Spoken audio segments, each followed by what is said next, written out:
We're about to go on to the Oscars and they'll get all the latest lowdown from the showbiz perspective from Samantha Dawson. But I've got to show you a little bit of Joaquin Phoenix's acceptance speech because we know there's a lot of focus from him and others on diversity. Great, we want to see more diversity in the awards ceremonies, racial diversity, gender diversity and the like. But today he got into the whole speciesist thing. Apparently it's all about us putting ourselves above animals as a species.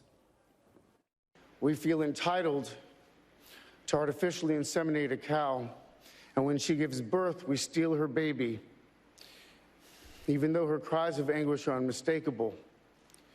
And then we take her milk that's intended for a calf, and we put it in our coffee and our cereal.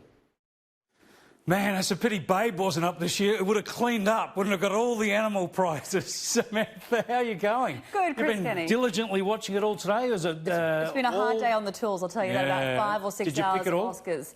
I picked none of it this year, unfortunately, which is really disappointing. I got Moonlight last year, so I was quite happy with that. But yeah, who would have thought the acceptance speech for Best Actor turned out to be about milk?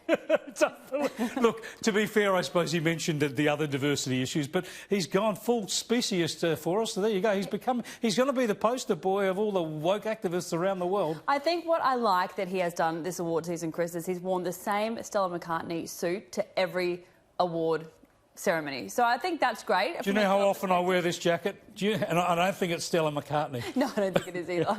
Hey, I happened to see The Joker, which is that he got Best Actor for his role in Joker. He did, yeah. Not everyone's cup of tea because it's pretty dark. I like a dark movie. I quite enjoyed it, a little bit sinister, but there's no doubt his acting performance was very good. Whatever sort of a woke activist he is, he's certainly a good actor. Phenomenal actor, yeah. He takes it very seriously, as you can tell. And Tom Connell and I were discussing that earlier today, that you do sympathise for the Joker a little bit, which is so strange because he ends up killing, without giving too much away, if you haven't seen it at home, a lot of people. But he was phenomenal in it. And again, Judy Garland, played by Renee Zellweger, an incredible performance by her, and she took home the Best Actress award. So, very well deserved. I spoke to Renee last year, and I asked her about Oscar buzz, as you do, because you always hope as a journalist to get that grab that I could play today, but she was so humble about it and sort of blushed a little bit, and she just refused to answer, and it's so hard to push them when you've only got 4 minutes to chat to someone. But 1917, who I thought might take home the Best Picture, that took home the Best Cinematography award. Sir Elton John managed to pick up a gong for Best Original Score. But the big winner today was the movie Parasite. It's a black comedy in Korean, so it's made history, becoming the first movie not in the English language to win the Best Picture Oscar. It also won the Best Director for Bong Joon-ho. He had a translator with him on stage when he was up and down accepting all the different awards. The one thing he managed to say in English was, "Thank you, I will drink until the next morning."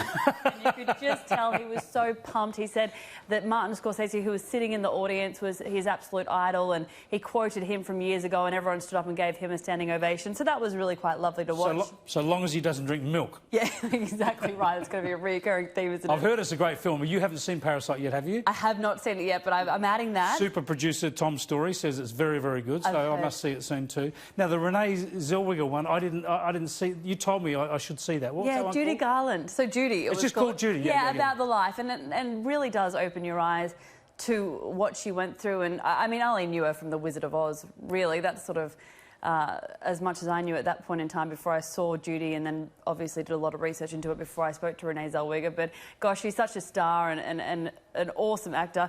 Before we go, Chris, Taika Waititi.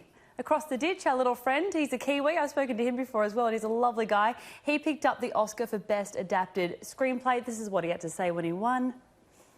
All the Indigenous kids in the world who want to do art and dance and write stories. We are the original storytellers, and we can make it here as well. Thank you. Kia ora. And, of course, it didn't take the New Zealand Prime Minister long to jump on the bandwagon and congratulate him. This is what she had to say earlier today. You know, we are all incredibly proud of him, and I don't see many movies, but I've seen that one, and not many people could pull off an amazing film like that.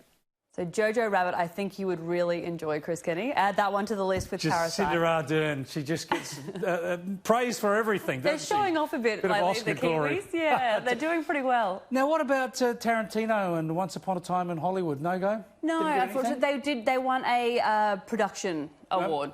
Yeah, so... I quite like that. Oh, and of course, no, a lie, Brad Pitt, of course. The best supporting actor. Yeah, I've got his acceptance speech as well, and he actually, you could tell, was a little bit taken back and a bit chuffed by the whole thing. Earlier today, it broke that he might have a ghostwriter helping him out with a lot of his acceptance speeches because they have been funny. He's spoken about his Tinder profile and taking his mum along to these award shows, but this is what he had to say.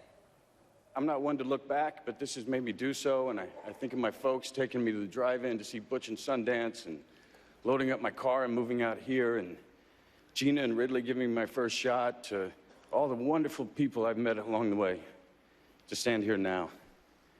Once upon a time in Hollywood, ain't that the truth? A movie you have seen, Chris, and he looks just as good in a tux as what he did in the movie with his shirt off. Tell you what, with his tinny voice and his ordinary looks, he's done all right, hasn't he? Yeah, he's done pretty well for himself.